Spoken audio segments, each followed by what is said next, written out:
During your time in the field, have you ever experienced a caregiver or a client who acted on an implicit bias against you?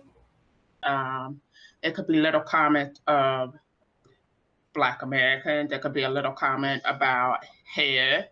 Uh, it's just certain things that happen in the field. It was mostly with caregivers. My clients were not able to vocalize certain things like that, but I have had colleagues who actually had clients verbally say certain things that were very inappropriate. Had been an incident where I went to a supervisor and I told them what a particular person may have said, and I said, "Hey, I can take it, but I'm just letting you know if it was someone else, there's the possibility of a reaction because I have dealt with things like this before. A small comment like that, I'm not gonna react to, but for other people, there's a great chance they're gonna get a reaction." Have you ever felt you weren't able to behave in a certain way, or you had to change how you were behaving just because of the environment or the type of people in the room? I don't want issues in the workplace. And one of the biggest things as a Black woman, especially, you don't want to be looked at as the angry Black woman. So, especially me, I'm very proficient in code switching. I know how to keep my tone like at this level. I know how to be like, "Hey guys," whatever the case may be, because I don't want people to perceive me as being angry. So it's very much so if there were certain people I knew, I'm like, okay, I can't bring that to you. I can't correct you on that because you're gonna feel I'm not like this, I'm not like that. But there were other people, they're like, oh wow, you need to fix that. So if you blow up on someone, it's gonna be, oh, she's an angry Black woman. But if me, a white person, were to do the same actions, they're, oh, she's having a bad day. Exactly. Now, as we're talking, I'm very, if you notice the tone of my voice is very even. Um, so if I have a frustration, make sure I'm still talking in the same tone of voice. So, because unfortunately, I've had some colleagues who were people of color, their tone, they're very happy, giddy. But as soon as their tone went a couple levels down, they were perceived as angry or upset or just all this other stuff. And it's like, no, we're just letting you know we're being serious. But at the same time, that's where I unfortunately had to advise some people, keep it here. Otherwise, you're going to be perceived that they're going to be perceived like you're attacking them. What would you say? Because I think a common thing from people who don't see the perspective is, oh, it's just one comment. Like the mom was just being funny. Do you feel there are different levels? I think a lot of times we try to do a grand sweeping sort of thing because everybody's life experience is different. I can say for me, my life experiences and what I have encountered, there's certain things that will roll off my back, but for other people, they may take it very personally. Like you said, you've been in the field for 10 years, and that Yes, kind of ma'am. gives you an edge. Things are able to roll off your back. What about the new 20-year-old therapist who walks in? Do you think she should be expected to let those things roll off her back? No. Go to their supervisor and be like, hey, this situation happened. We need to figure this out so it doesn't happen again. Like what I did in that particular situation. Because I think for a young therapist, it will allow them to give them the power to recognize, hey, I don't have to deal with this in the workplace, and we could put our foot down immediately and be like, hey, this is the boundary, da. However, at the same time, it will give the therapist a really reality check.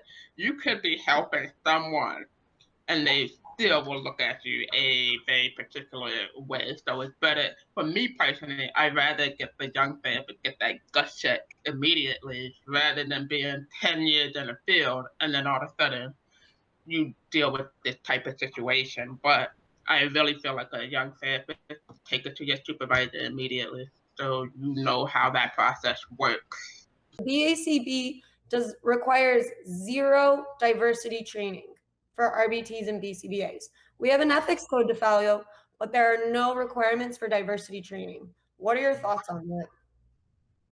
So I really feel like the board's gonna have to really examine that aspect because especially when it's a worldwide thing.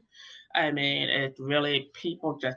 I really feel like they need to examine that because the diversity of the field has grown so much as far as who gives the services and who receives the services.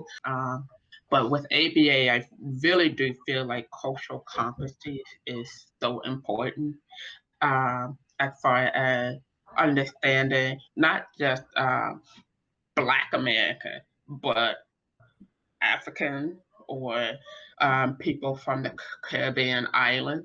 They're all different cultures that just because they're Black does not mean they share the same culture as a Black American. If that makes sense. The classes really just have to be structured in a way where it point out people's biases because I feel like a lot of times people don't realize they even have a bias and they bring it to the professional setting, they bring it to their client, and it's unfortunate. We actually have no idea how many Black BCBAs there are in the field. Do you think this information needs to be accessible to us? It can prevent a lot of miscommunication, it can prevent a lot of offense, it can prevent a lot of microaggression between not only the people giving the services, but the people receiving the services as well. So we kind of got into it a little bit, these new people that come in the field. What kind of message would you send to individuals who are struggling? Get on the internet. There are people who look like you and do the same thing that you do. Thank God for the internet and social media because there are a lot of groups out there who are and people who are going through the same situation and you can connect with them and talk about it and how to deal with it or just not even find a solution but also finding comfort and knowing that you're not alone in these situations. So do you have any specific people who have contributed to Black history in the field of ABA? One of the first people to train me, I had so many people influence me, but one of the first people who actually did a lap over, as we called it, her name was Katori Phillip. And she was this funky girl who came in and she just laid it out for me like, this is how we do stuff, this is how we do this, this is how we do this. And she was very focused at this particular time, this particular client's ability to communicate with us. And she was like, if I have to sit here for 30 minutes and just focus on man, that is what I'm going to do because we're going to build his skill set. And ever since then, and how I saw her working with him and how she communicated with him, I'm like, what? I want to be like that. Like, she really had an impact because she also explained the educational background she came from. And I was like, what? Those opportunities out there. She really had an impact in the beginning when I first started in this field. All right. When young Black girls see individuals like you fulfilling these leadership roles, what effect do you think it has on them? I think when I see people who look like me in these particular positions, it was almost like, wow, okay. It really gives me a sense of, okay, this is attainable. It's not just for someone else or for them or whatever. Luckily, I came from a very diverse office. I started in a very diverse office, so I got to see, someone in a case management position who taught me from her perspective. And then as time went on, somebody else came in and stepped in a BCBA perspective. That was the first time I saw that happen. And I was like, what? every time I thought, wow, okay.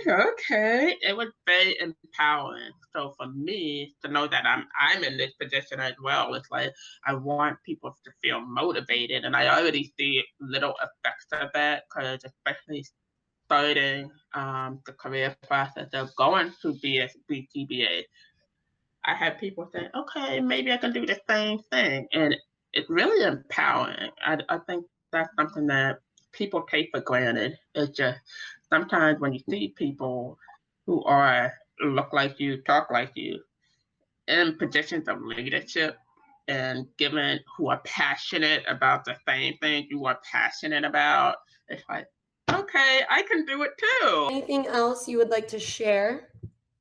Just be open. Just be open. You know what I mean? And if you feel like you have implicit bias, figure out what it is and why. Because oftentimes, if you come in and have that implicit bias against someone, you are hindering yourself from receiving the fullness of what that person can offer you. So I'm just grateful for the diversity I had. I really wish every person had the diversity of training that I had because I was able to look at things very differently through different lenses. So just be open and just realize that implicit bias can impact a person. Yes, they could be smiling and happy all the time, but when they get home, it's a burden that they carry, you know what I mean, and try to rid of. So, but I think, especially with your kids, and I think at the end of the day, try not to have the implicit bias against your client, whether they're kids, whether they're adults, because that can impact them far more severely than, the person who is just working in the field. Yeah.